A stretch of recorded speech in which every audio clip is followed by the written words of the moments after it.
یہ بہت سارے مسائل جہدے متعلق سانو پتہ ہی نہیں. قرآن پڑھے ہوئے تو پتہ ہوئے کہ اللہ دا حق کی ہے تے اللہ دے حبیب دا حق کی ہے. مال دیندا کون ہے؟ کون جی؟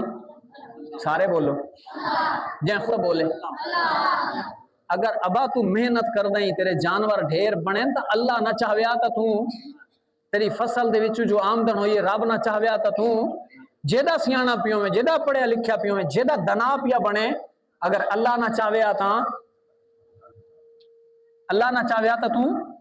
کچھ نہ کر سکدا.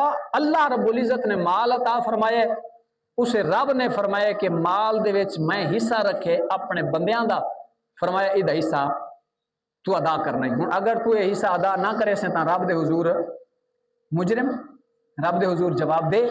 دکاندار حضرات جو تشریف فرمائیں میں انہوں نے اگے اپیل کرانگا ہر سال گزرن تو بعد اپنی دکان دا لیکھا لاؤ اس دا حساب کرو جتنا مال تھوڑی دکان وچ پیا ہے میٹیریل جتنی قیمت ہے اس نو 40 دے اوتے تقسیم کرو جتنا بنے رب دا حصہ ہے رب دے رسول دا حصہ ہے رب دے بندیاں دا حصہ کڈ کے حوالے کرو تاکہ بقیہ مال پاک ہو جائے.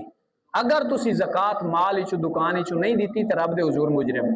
اسی طریقے نال جو کاشتکار حضرات ہیں جو فصل کاشت کر دیں انہاں واسطے بھی ہے کہ جدو ہی فصل چاہو رب تے رب دے رسول دا حصہ کڈ کے او دے حوالے کرو تاکہ گنہگار نہ ہو اور تہاڈا بقیہ مال پاک ہو جائے. آؤ سنو 8واں پارہ سورہ الانعام آیت نمبر 141 فرمایا وآتو حقہ یوم حصادہ فرمایا اللہ دا حق اس نہیں دیو جیڑے نہیں تساں فصل کٹی ہے یوم حصادہ جڑا فصل کٹی ہے اسے نہیں حصہ کڈو.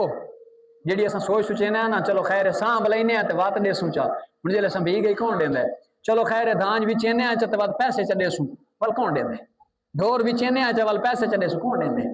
یہ واسطے میرے بھائیوں دوستوں اور بزرگوں رب رسول کا جو حصہ ہے اس تے فرض ہے جی میں نماز فرض ہے میں زکات فرض ہے میں زکات فرض ہے. اگر کوئی بندہ نماز نہیں پڑھتا وہ جنت نہیں وان سکدا. اگر کوئی بندہ زکات نہیں دیندا وہ جنت نہیں وان سکدا. فصلاں دے اوتے جڑا اشر ہے اینو زکات آ دے. دکان کاروبار دے اوتے جڑی زکات ہے یہ فرض ہے. رب دے حضور دا جواب دے ہونا حصہ لوٹاونا ضروری ہے.